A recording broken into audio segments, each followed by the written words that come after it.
I feel less attraction with this person, but wow, I feel really relaxed. A medium ugly I've heard is you where say I'm that, at. You heard me. It's easy to come up with your list. Yeah. And I want to talk to you about that as well. Great. It's easy to have like all the things that you want. Be like, I'm attracted to the things that are not necessarily healthy. You know, oh my God, the little taste. Like, And if you want, it depends what you want, right? If Yeah. you're dating just for whatever, then you don't have to be intentional. If you're dating for like committed relationship, or you're dating to really learn about yourself, yeah. I think that you bring yourself from day one.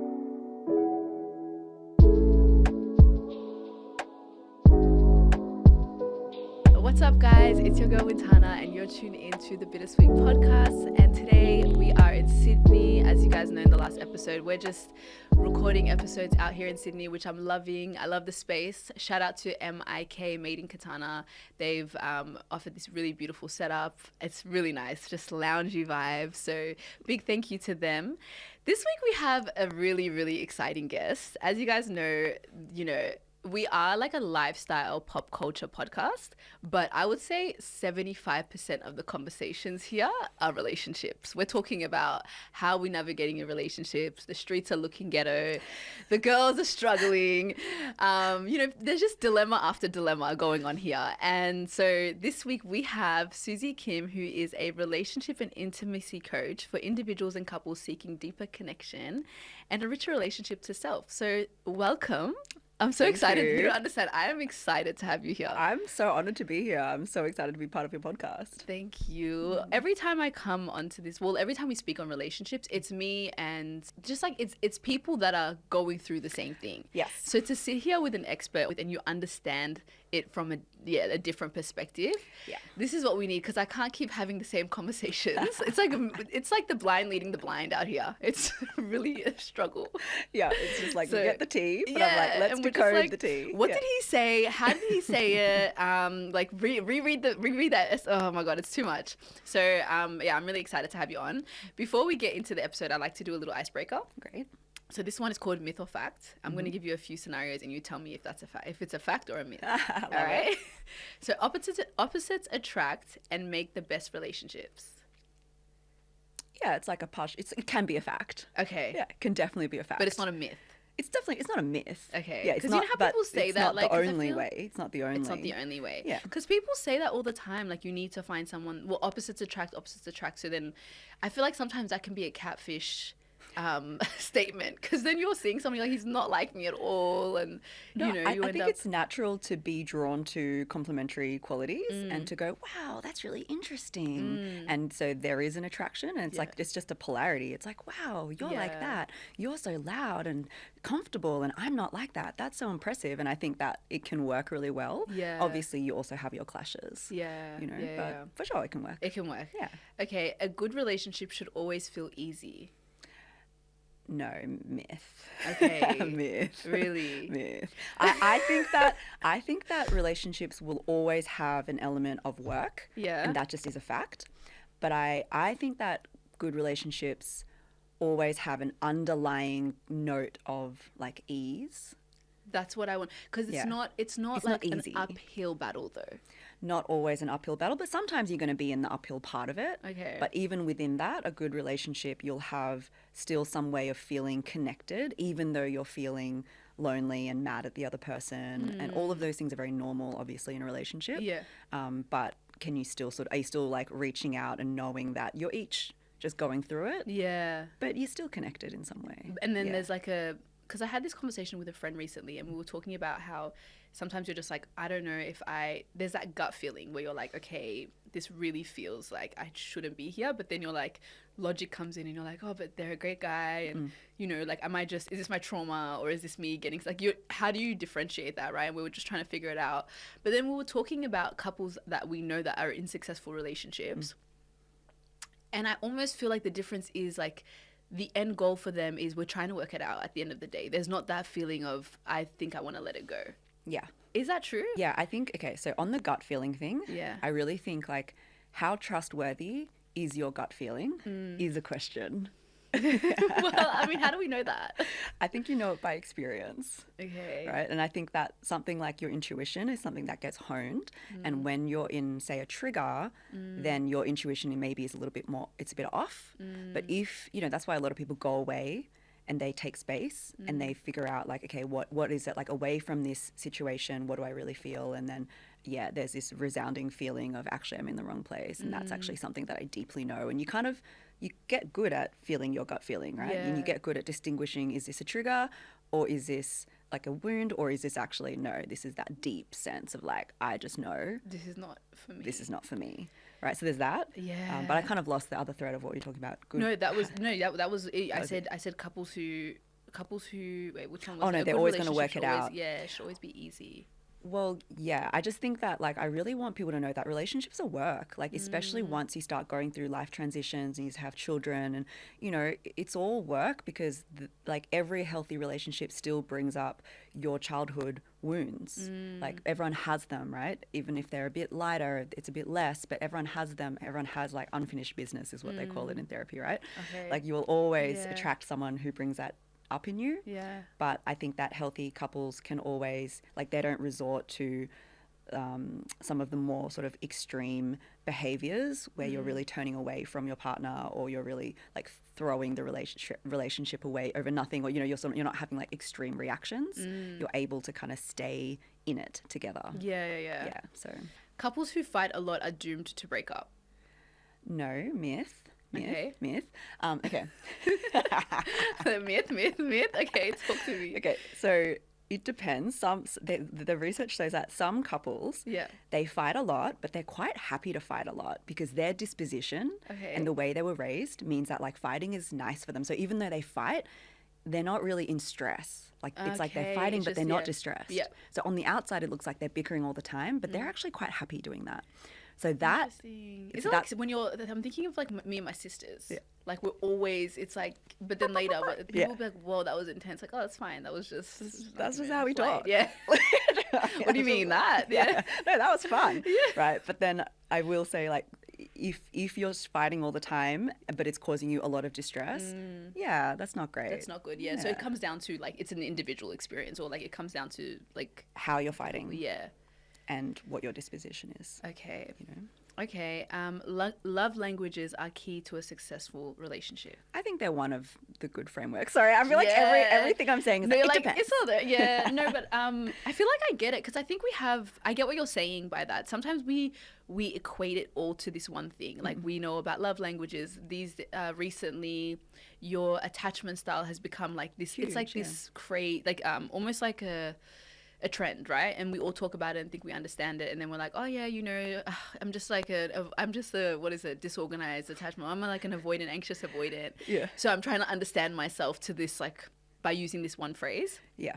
Similar to love languages, I feel like we try to understand the person by just using their love language, so I can understand what you mean by it's just one factor. Yeah, and I Yeah. think like they're all useful. Like I think attachment styles are like really core to how we relate. But then if it's like everything. You put on nervous system stuff on top of attachment styles, on top of love languages, on top, it all works. Yeah. Like it's all useful. Okay. And last one, taking a break can actually help a struggling relationship. Tell me, what do you think? It can. Oh my God. Everything is just like, it depends, isn't it? It depends, yeah? Yeah, it can. If the problem you're having is you're getting too into each other and too mixed up.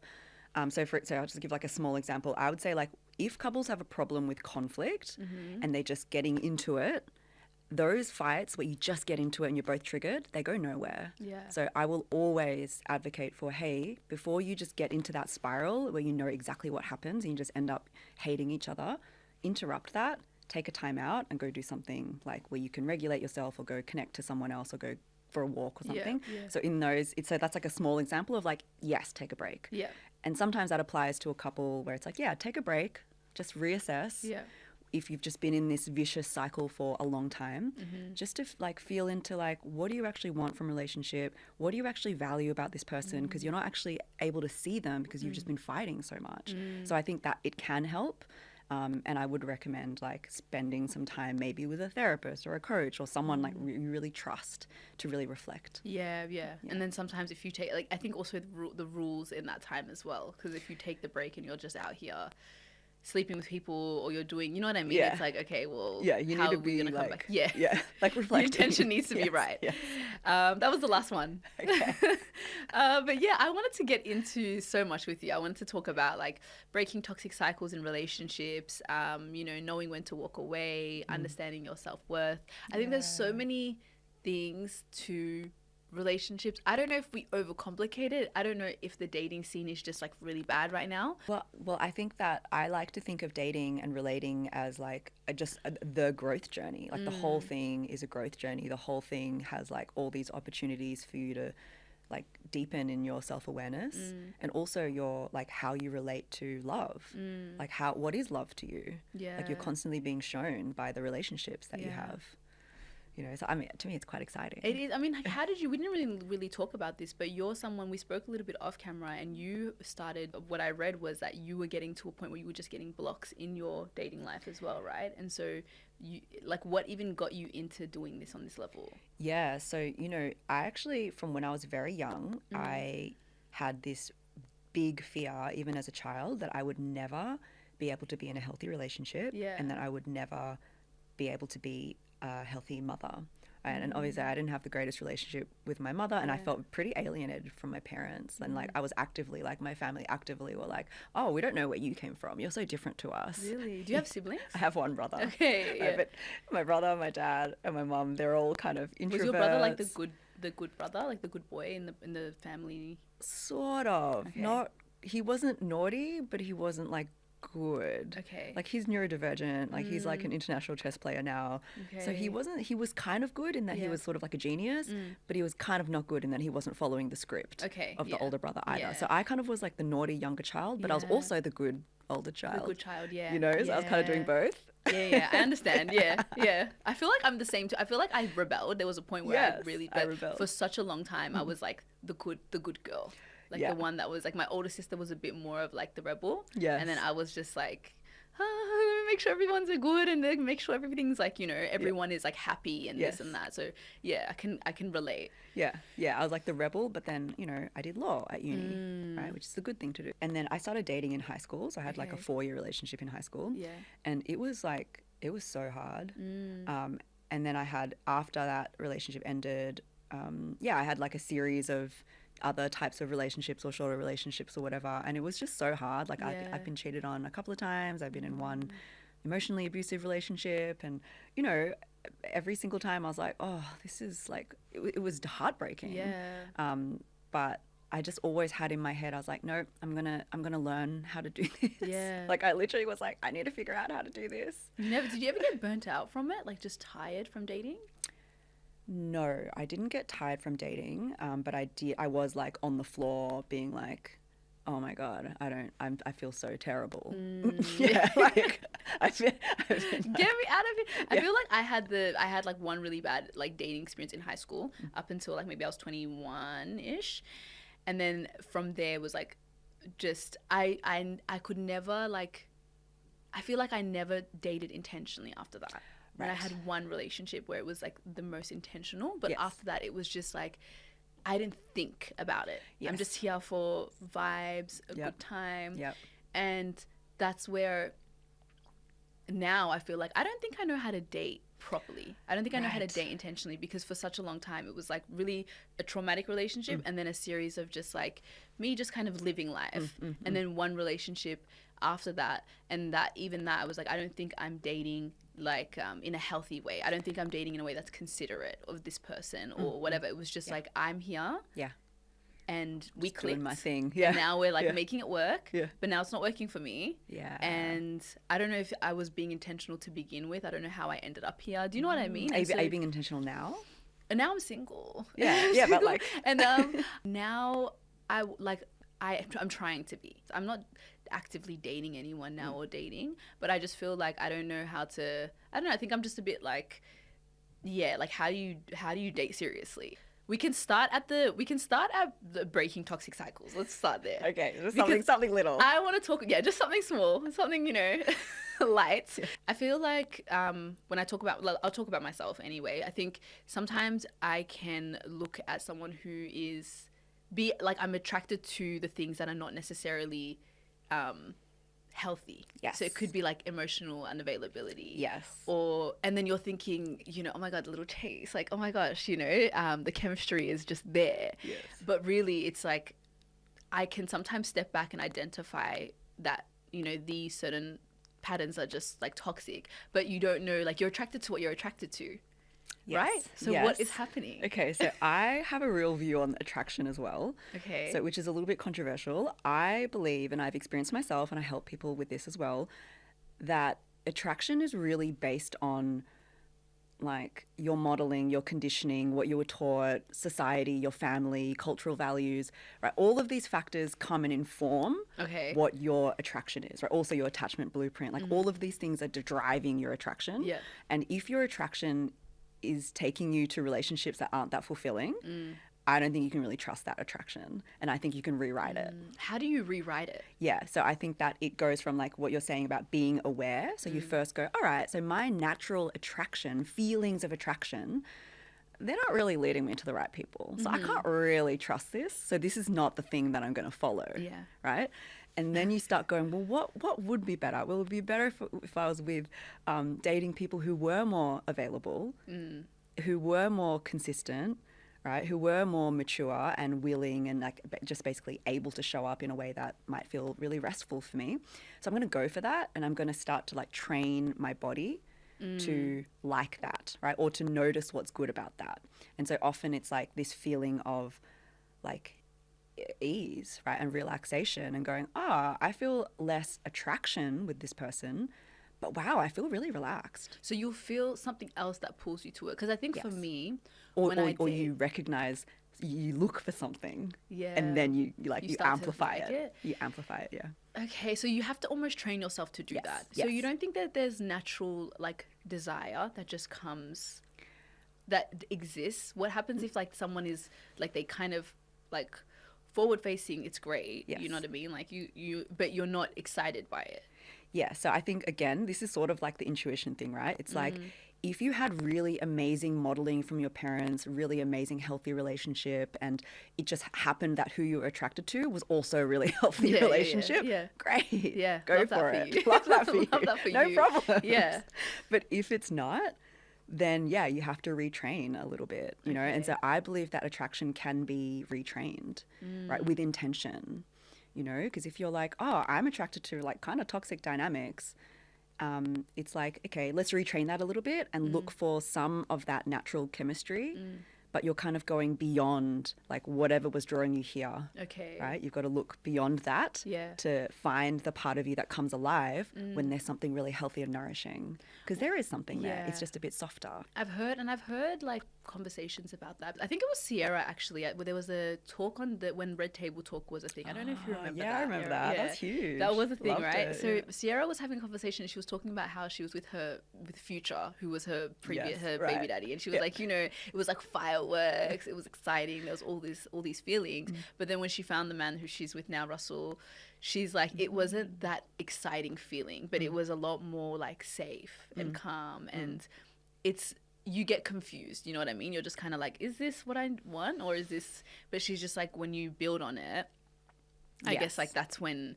you can see like kind of the beauty of it, which is hard. Like my thing is, where do these toxic cycles, or like where does it come from? Like, why do we get drawn to people that are not necessarily like the bad boys, or the ones that are not necessarily good for us? Yeah, so I think it's like a little mix of like pop culture and movies, right, which show us what we should be attracted to. All that stuff. Music, like, which is like it's like the archetype of like the charming alpha rock star rapper, like hot, like that Christian Bale, like hate us. Right? Why are we so basic and typical? We're programmed. Oh my God, by Hollywood, by media. So there's that, and then it's attachment styles, right? Which are like imprints that start from when we're so young, and so you're sort of talking about you're being more attracted to often women, right? a lot of women who work with me as well are a bit more anxiously attached, and they're attracted to men who are less available, and maybe they're more avoidantly attached, right? And so these are like imprints that start from when we are babies. You know, crazy. so it's just like, and it's natural that there's a part of you, like, so, you know, the anxious attacher, they often have like a fear of abandonment, they have a fear of, or they have like a lack of sort of their own self-worth. They get very easily enmeshed in other people, right? And they really want to connect and find value through that connection. So they're naturally drawn to someone who's going to bring that out in them. Yeah. And the avoidant is also naturally drawn, like they get easily feel engulfed and easily feel like afraid of that someone's going to, you know, be Take too much over, for them. yeah. It's overwhelming. And so they're naturally drawn to people who bring that out in them, who want to come closer to them. So it's like the subconscious wound and pattern like just draws itself together. How does it switch? Because I feel like I've seen two sides of myself, right? Yes. Where I'm like, okay, I've seen the anxious side. Yes.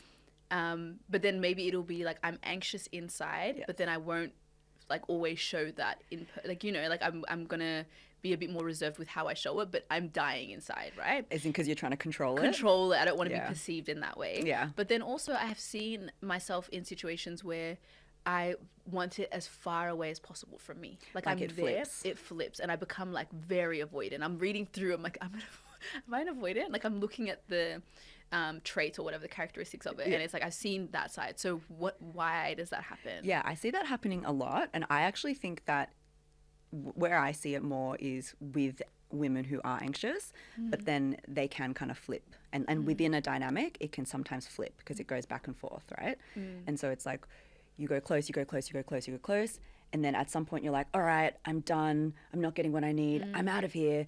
And then there's like a little bit of a chase back. And then suddenly they're interested. So they're like, oh, well, now you're leaving. Now I'm interested. And they come chasing back. And you're like, I don't want you anymore. And there's like a small sense of whatever, empowerment or whatever in that. To be like, actually, now I'm the one saying no. And then it kind of swings back. I actually think the biggest thing is like sitting with your own abandonment wound. Usually you need to do it with another person first because it's too big. I don't understand like what that looks like or what it means. Yeah, so like one of the reasons why people with anxious attachment, like they don't leave, right? They're often with these people, they're in these relationships that don't really serve them. But they can't break up because breaking up, like the feeling is like, oh no, I can't do that. Like I don't want to be alone, right? It's too scary, and it's almost like illogical because it feels like almost like this existential loneliness that might come up that I don't want to face if I break up. Okay, yeah. You see what I mean? Like, do you know that feeling? I don't feel that feeling. You don't I feel feel like that for feeling, me, I'm pretty like secure being single. Yeah. I actually like it, you know what I mean? I like the nice. single life. Don't get me wrong. I want to get into a relationship, eventually get married and do all those things. But like when I've been in relationships and I'm just like, okay, I don't know the leaving point, even though I feel like maybe this isn't right. It takes me a while to leave. Yeah. But when I'm single, I'm okay being single. That's why I'm just like, I don't think I haven't. Like I think certain people bring the anxious out of me. Yes, you know what I mean? yes. But I feel like You're overall, mostly secure. Yeah. No. I'm mostly avoidant. I Gotcha. don't know. I'm all over the place. I'm either avoidant or anxious. Okay. I'm definitely not. I don't think I'm a secure attachment. I don't think I'm secure. It's one or the other for sure. But I don't feel a sense of like loneliness when I'm single. Yeah. I feel fine when I'm single. Yeah. It's more during like the breakup period. Yeah, that I'm feeling a bit uneasy because I'm like, oh, I don't know what it's going to be like on the other side of this now ending. Yeah. Okay. Anyways, right. So, I'll just finish off on like the abandonment wound because like a lot of the like people who are anxiously attached, they're afraid of maybe being alone. They're afraid of being abandoned. Often when they're in relationship, they can sometimes be jealous or they can be afraid that their partner's going to leave them or break up with them when there's no basis in reality.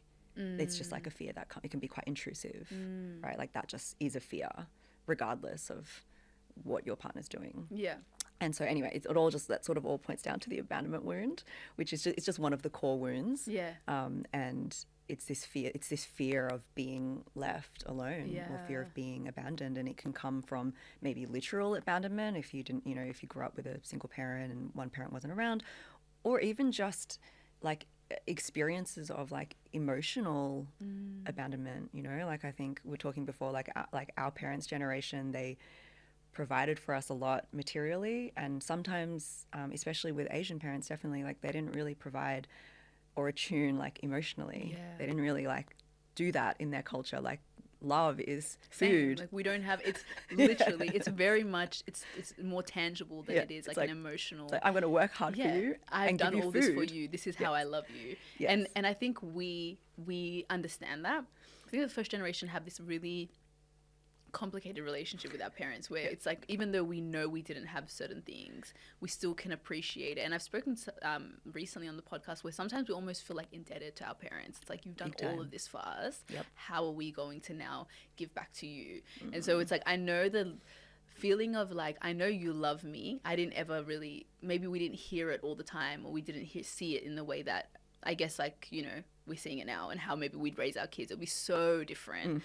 But so yeah, you're saying it can show up in those ways where they might have provided for you, but might not have shown you emotionally that they're there for you or love you in that way. Yeah. Which is a big factor in how a young baby or a child feels love. You know what I mean? So it's even talking about things like self-worth, like a lot of the attachment literature, it's about like, how much is a parent like creating a safe place for you to be you, and how much are they like regulating with you when you're in distress, and like it's all that kind of stuff which gives you a feeling of like, oh, it's okay for me to have emotions, it's okay for me to do this, it's okay for me to do that, and I can still stay in connection with my parents. Like they're not telling me to be something else in order to be loved, or they're not telling me to not have a tantrum, or What are some things people can do if they don't have access to professionals, or they really want to start working on healing themselves? And so I think that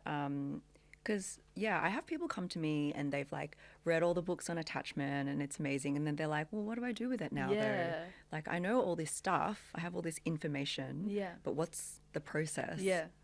So look, I don't think like you only have to rely on professionals. I think that some of the most healing things are like really loving friendships and also really loving relationships. Just like they are inherently the best way to heal.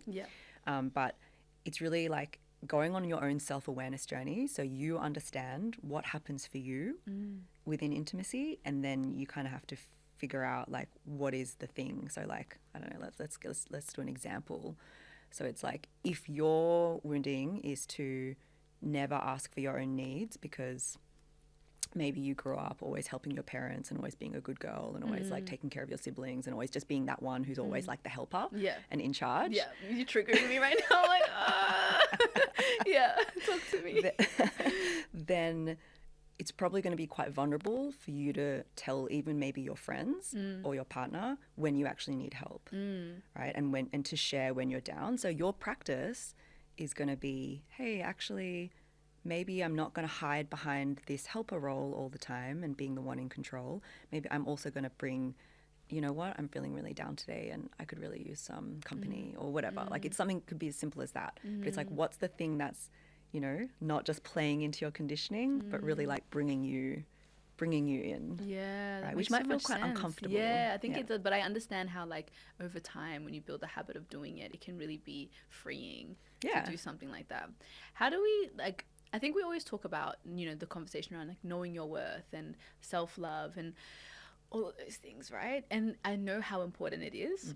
But sometimes we, like me and my girls were talking the other day, and we're like, everyday self-love, they always talk about pour into yourself. I've been pouring into myself. Beautiful. Like, I love myself. But then sometimes it goes out the window. Like, you meet people, you're like, I've done all the work outside. Like, I feel like I know who I am. I love myself. I know my worth. And then when I come into a situation, it just, like, brings out this other side of me. Love where that. I'm lacking self-respect. You know what I mean? Yes. What's going on? Yeah, there's like it's so easy to have all of the everything, all the self-worth, all the self-love when you're alone, right? Or when you're just with your friends who you feel safe with. Yeah. But there's something else that's coming, like some other part of you is coming to the fore, right? When you're in a different connection. And so it's like, great, love that part too. Let's get really curious about that part. Like, I get excited when things like that happen. I'm like, oh my God, I'm like feeling all uncomfortable and insecure all of a sudden. And normally I feel so confident. It's like, what is that going part? on? Well, Who's this girl? It's some, yeah, exactly. Yeah. It's some part of you that is less integrated, right? Is probably like some younger part of you that is not feeling as confident and is also actually really needing love. So my encouragement around that is like, if you want to do self-work, it's like, yeah, get really curious about that part. Like, maybe even start like asking like, who is this girl? Like, how old do you feel? You know, and what's going on for you? And usually it's some feeling of insecurity or fear or sadness or something, right? So it's like, that's really worthy of exploration and welcoming. How do you explore that though? Like, what does that look like in real time? Yeah, so if there is, so either you can go back into it if you have a recent memory, or if you're in the situation, you would be taking like, you know, some time to yourself, and you could either journal or like self-reflect. It depends how good you are at like going into your own process, but I would literally be asking like, who are you? Like, how old do you feel?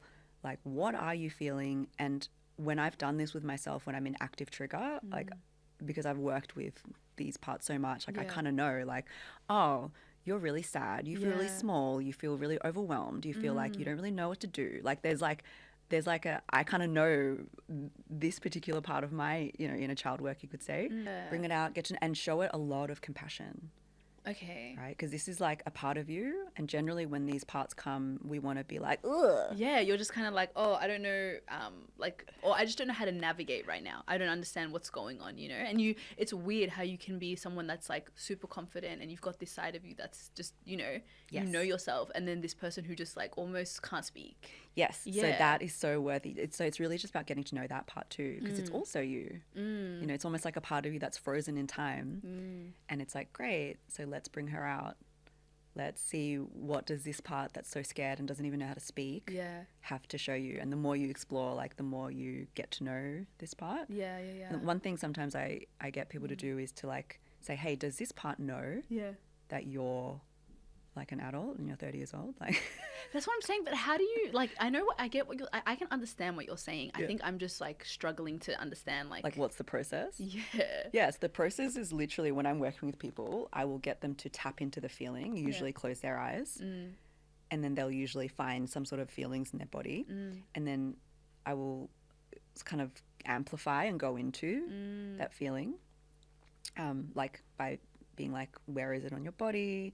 Go into it deeper, and then I might even ask them like, how old is this feeling when you're in this situation? And honestly, it just comes. People are like, oh my God, I'm 5 years old. Oh my God, I'm 10 years old. You know, because it's a feeling in your body. It's very familiar. And then we start sometimes talking to that part. And then I will literally ask, does that part know that you're looking at it and that you're here? And sometimes people will say, oh my God, no. Like, this part is all alone. It's like this part is like all alone, doesn't even know that there's someone else here. So it's like stuck in that phase. Yeah. That's so interesting. You know, and then you get it to see you, you know. Yeah. That's like, it's like a different world for me, just trying to understand what you're saying now. And I think like there's just so many layers to dating. Like we make it so easy, like seem so easy and simple, and you just find these people and you click, but it just sounds like there's so much more to explore, even like on a personal level, before you can actually get into that space. But that's part of intentional dating. But then how much time do you, okay, so like what are some questions I guess that you ask during the dating phase that kind of weed all that out? Like what are the I know it's like such a basic question, but like the red flags, because sometimes people can be at the beginning really great, like they present themselves as someone that's like model type of person, you know what I mean? Like, this is the one I'm supposed to be with. And then like over time, like you start to see certain things. So when do you, like, are you just supposed to keep emotions at bay while you're dating, or are there questions you can ask at the start? Really? Absolutely not. Really? Yeah. Okay, well, maybe scratch a few of the episodes, guys, because I've said that. I'm like, keep your emotions at bay for the first 6 months because you don't know this person's going to switch. So I'm like, what are you supposed to ask during the dating phase? Yeah, so I think that if you're dating really intentionally, and if you want, it depends what you want, right? If Yeah. you're dating just for whatever, then you don't have to be intentional. If you're dating for like committed relationship, or you're dating to really learn about yourself, Yeah. I think that you bring yourself from day one, right? You bring yourself from day one, and that's including like your vulnerability. It's including just who you are, right? Not in a dumping way, but in a way where you're being really honest. And you're asking, and you want them to be really honest. So I would always be asking people like about their past relationships and how they feel about it and what their learnings are. And like, because I always want to know, I'm always assessing like, how do you relate to relationships? And like, what's your level of self-awareness around relationships, and what's your like maturity level around all of this? And it becomes obvious from hearing how they think about it. You know? Yeah. So that's definitely one of the things I go into. Yeah. And then I would for sure be asking like, and what are you looking for? And I'm kind of assessing like, you know, because a lot of people will be like, oh yeah, I want to commit a relationship. Yeah. But it's like, okay, is that just a fantasy? Yeah. Like a fantasy relationship, sort of like an idea in the air? Or are you really like acting in a way and thinking in a way where you're being intentional? Like I'm looking to see, are they intentional? Yeah, yeah. Like, I have get you what worked you're it saying. out? Have you worked it? And that's a good question, because I think a lot of times we're so quick to be like, it's easy to come up with your list. Yeah. And I want to talk to you about that as well. It's easy to have like all the things that you want. Yes. But then I think there's the question of like, are you actually ready to be in this as well? Yeah, and if also you were to find the person. Yeah, Yeah. for sure. As in like, okay, should we talk about the list? Yeah, is the list right? Because I hear people say like you need to sit there and you need to write down all the things that you want to have in a relationship, so that, you know, I've heard people say things like, once I wrote it down, immediately like I found my man. You know? Yeah, I've and heard it's that like, too. is that like Yeah. it's like a magic list? Can I get this list somewhere? Because what's going on? Yeah, so like, okay, again, I Yeah. think that the list, if you had like perfect conditions, Yeah. great, write down your list. Yeah. But if your list is just going to have a bunch of those traits that are leading you to a toxic relationship, Yeah. not a great list. Like, what would that be? What would be the traits that lead you to a toxic relationship? I think that it would be things like amazing passion, Okay. you know, like really hot, Yeah. like really tall, really wealthy. The tall, dark, and handsome. Yeah. You know what I mean? But then you like, what happened? Yeah, okay, I get what you're saying. But then financial responsibility is important. Yeah, but that's different. Yeah. Right? It's like financial responsibility is different. And even like things like, oh, like I'd prefer if they were tall, but like I think it's really important to be looking for things like, how like grounded and stable are they as a person? Like how consistent and congruent are they as a person? Like how much integrity do they have? Like how much do they value being in integrity, like in themselves, right? Because everyone wants to say like, oh yeah, I'm an honest person, or like, yeah, I'm a person with integrity, but you can kind of You can tell. you can who are tell really, yeah. who really cares about it, not because of you but because of themselves. That's they like principles, their own principles. Yeah. Yeah, how do they how regulated are they? You know, I don't really call it regulated, but it's almost like, to me it's like stable. It's like, how do you deal with stress? How do you deal with challenges? How do you deal with conflict? How do you deal with conflict? Yeah. How do you deal with things when they're not quite right? And can you stay like the same person, or like which way do you go? You know, I think there's like, you have to look for like qualities that are qualities of a good partner. Yeah. And like, it doesn't really matter if they're tall or not. Yeah, I know. At the end of the day, it doesn't. But I mean, like, In fact, Don't I would say the almost want to argue that sometimes the guys who are a little bit less hot and a little bit less tall, you know, and a little bit like less genetically blessed, sometimes they make for better partners. I've said this before. I actually I've said a medium ugly. I've heard is you where say I'm that, at. You heard me say it? Yes. I like a medium ugly I think because that's the great. pretty guys, I think they're not as interesting. It's like this ego thing, you know what I mean? Well, they I have feel like had you a lot have of to have- attention. exactly. So it's like you don't feel like you need to bring a lot, you know? And a lot of times they don't, because a lot of people are like, oh wow, like he's just hot, you know? Yeah. But then I don't think it's sustainable. Yeah, But the medium uglies, I think they have that personality. Yeah, they've had to develop other parts of their personality to get the girls. Yeah. You know, and sometimes it's like, oh, they're really funny, or they're really considerate. They've or got they're really, other parts they've of got them, other and parts. it's just like so much more attractive altogether. Yeah. But you're still like attractive to me. Yes. But you're not conventionally attractive. Yeah, you're not Yeah. like the A++ of every single woman in this Yeah. area would think you're hot. Yeah. And that's okay. And that's okay. No, okay. It's just There's a lot. So okay, so you've like there's that list rule, but then when you're going in, what are some things that are like just right off top where you're like, okay, this is kind of a red flag. How do you identify those things when you're dating at the beginning? Yeah, so when I'm dating at the beginning, obviously, like, there are the obvious ones, like when they're love bombing, or when they're, that to me is like just when they're like pedestaling you a bit too much. So, like, they're not able to sort of see you. They're kind of like seeing a version of you that they want to see. And you can kind of tell. It's like they love this idea of They you. love this. Oh, you're amazing. Yeah. I've got this You've got podcast. this Wow. Oh, like, wow, everything you do, like, it's like you're shitting gold, you know? It's like, no, but seriously, you know? No, you're right. No, I've like, just off like first impressions, people be like, you just, I know exactly who you are. Like, you're the type that listens to this music and this and this. And I'm like, like, what sign are you? Cancer. Like, yeah, I could Are you a sense Cancer? it. I'm a Cancer. Oh, that's amazing. I love Cancers. What are you? I'm an Aries, but my moon is in Cancer. I'm a Cancer, but my moon is in Aries. No, that's so funny. Love it. But no, they've been like, you just give me water sign vibes, and I'm like, just, can you go away? Like, you're giving me, I can't stand people like that. Yeah, where they feel like there's this idea of you that they love more than actually getting to know you. Yeah, and that's really dangerous because they're literally building a fantasy of you, right? So that's part of like the love bombing and all of that. It's like they're building this idea of you, but then it's all going to come crashing down later. So it's like so anyway, that's an obvious red flag.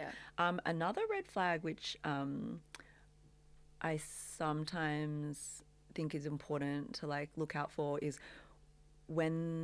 I personally look out for like signs of like rigidity, or like little signs where they need to be in control. Okay. And I think it's like can be really subtle. It can be really subtle things, like they're disapproving of something that I do, or I share something about my experience or this, and they're like kind of just a bit judgmental about it.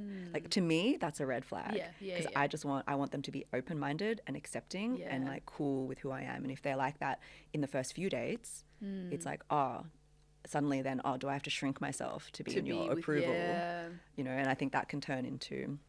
That makes sense, yeah. That can turn into... Well, you feel like you're changing yourself as well to be with that person. Interesting. One of my last things that I sent you as well was the psychology of men after sex. Yes. And the whole 3-month rule. Yes. So I saw somewhere actually where men have a different... Like, when you sleep with someone, women, it's almost like... a bond has kind of been created. Yeah. And a lot of women can sleep and it be nothing as well. Like, there is that. But then with men, is it the same thing that happens to them? No, like, I think chemically it's like pretty well known, right? Like, with women, especially if you have penetrative sex with someone, you open and then you have all this oxytocin is released, and it's literally like you want to then bond. And for sure, there are some women who manage to shut that off. I don't really know how they do that, because I think it's very hard. You know, so it's like, I feel like I can see how you can fool your brain and like try to really, really like just shut it down, but I think it's hard. Well, I think like, and often they're having to shut down a lot of their heart anyway to keep it out. So like, I can see how you do it, but anyways, so I think there is a difference. I think that if like the 3-month rule where like you don't sleep with them for 3 months. Then there's there's a difference. And then the 3-month rule is like you don't do for 3 months. Some people do it for a month. Some people just, does that actually change anything? I think that it can really help if you know that you're the kind of woman who gets attached really quickly. Exactly. It doesn't have to be 3 months. It could be 1 month, but it could be some amount of time. I've definitely had women like say, like, I really kind of am scared about asking for a bit more time. Is that okay? I'm like, whatever works for you, honey. Like, whatever works for you. Like, if you know that you get attached really quickly and you don't actually like want to have sex until you know that there's something a bit more meaningful on the cards. I think it's so beautiful and fine to say, hey, actually, I don't have sex until there's a bit more connection. Because I think as a woman, it's like you're opening your body, you know, and I think so many women go against what their body, like they override what their body 100%, wants. 100%, you know, and sometimes it's like your body doesn't want that, right? And I think it's also okay to say, I don't have penetrative sex until like I feel more safe, because I think it's so important for a woman to feel really safe to then want to open her body if she wants to do that. And also enjoy the experience as well. Like, we really put our emotions to the side. And I think that there's a fear element, but like, you know, you can't, and it's common sense, if he doesn't want to wait, then he's obviously not for you. If But he doesn't then- want to wait, then okay. So if he's really into you, then he'll probably wait. Yeah. I think there's this fear of like, oh, Yeah. I'm really into him. Yes. How many times do you really click with people and have that chemistry or have that bond? Yeah. And then you're like, oh, if I say this and then he doesn't want to wait, then what do I do? Am I going to lose this relationship? Which like really means like they're just not for you. There's a fear of losing, and there's a fear of like, oh, is this too difficult? Like I had a woman say to me like, oh, I really don't want to have sex with anyone when they're drunk.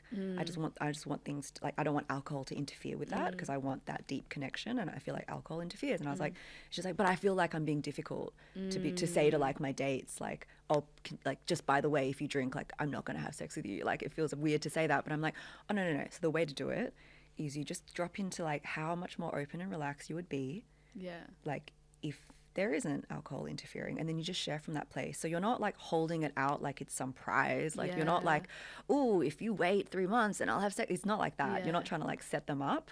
It's more just like, hey, like for me to feel really open and relaxed and safe, you know, this is what I need. This is what I need. Before we end this episode, though, we have a dilemma that came in from one of our listeners, and I really wanted to talk to you about it. So this one is, it starts off by saying, firstly, long-time listener and forever referencing your pod in conversation because the substance in every episode is great. So thank you.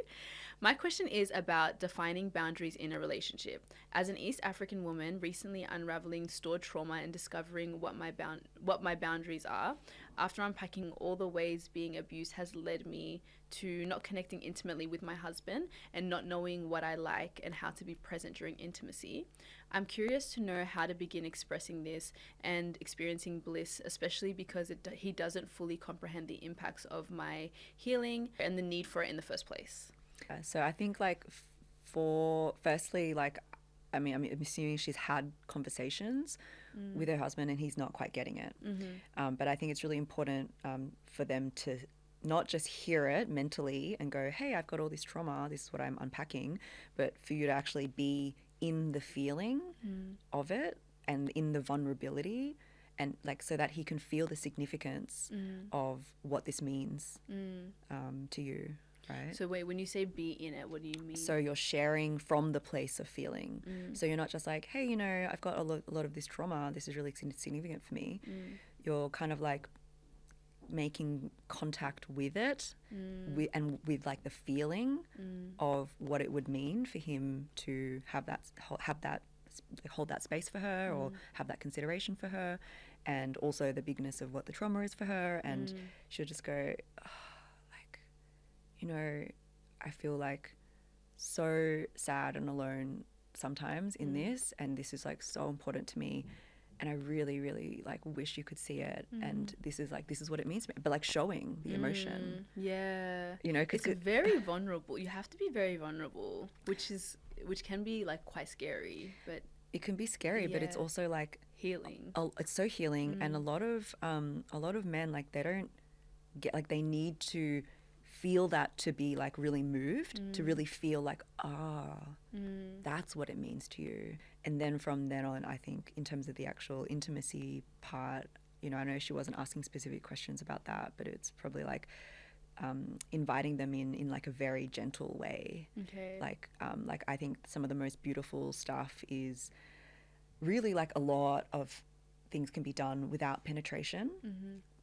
So even just like being held gently and like kind of like having like time where you're just, you know, maybe you're running a bit of like sensual energy, but there's no pressure to have sex. No, I understand what you're saying. I think for like, even just like to wrap this up and stuff, I can also understand.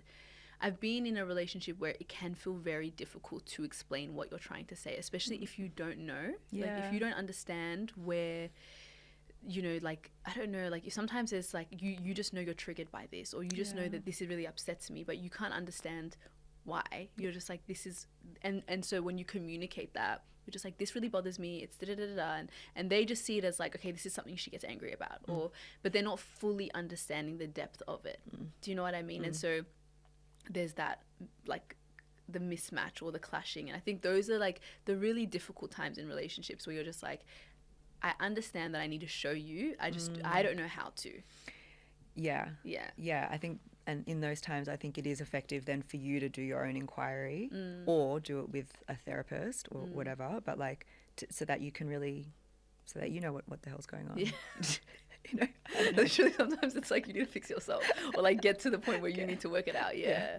Right? Like, I don't know. It's like, no, you're right though. You're actually right, because sometimes it's like if you can't identify what's going on, how do you expect someone else to really? it's hard. Yeah. You know, it's hard for them to get close to it or to have a joint session. You know, like I think like I love getting sessions. Like, to me, it's like Couples, like, I love getting couple sessions. I love getting single sessions. Like, I like, to me, it's like, of course I get sessions. Yeah. You know, I get sessions with my supervisor, but I also have just straight sessions for me, because it's like, it gives me so much space, you know, because like, I can work things out, but especially with my husband, it's like, oh, it's so good for us to be in a space where he gets to see me in things, and he gets to see me processing things, and I get to see him in things in ways where like we just can't get the same from a one-on-one conversation, because someone else is holding it for us. It's different, you know. Yeah, I can It's see like, oh, that. it's so nice. I like look forward to it. I'm like, oh, Especially with your partner. Yeah. I love that for you. Thank you so much for all of that, honestly, and thank you guys for like sending in your dilemmas. It has been a pleasure having you on. Yeah, it's been super fun. I want to do a round 2 with you. I feel like this conversation went everywhere because I just have so much to ask. It went everywhere. I was like, are we going too deep? No, Is it not clear? sometimes we keep it Are we light. like, yeah. No, but I liked it. I loved it so much. I feel like these, because relationships, like we were saying, like they are complicated. I don't think there's all like a one size fits all, but like there's so much information. It's so loud. Especially these days with social media, there's just so It's much just a information. lot. And Yeah. the reality is like, you kind of have to go on the journey yourself and then like figure it out. Like, figure out what the next step is for you. Exactly. And then do the work. And then do the work. Because I also feel like it is, as much as there's like information everywhere, I do still feel like it's a very important decision, like who you end up choosing or who you're with. It's huge. And so it, like, for good reason, I think it's like really difficult, but yeah, maybe they'll be around too. Stay tuned. That'd be fun. Thank you so much for tuning in, and guys, make sure you like, comment, subscribe, do all the things, and I'll see you again next week. Bye.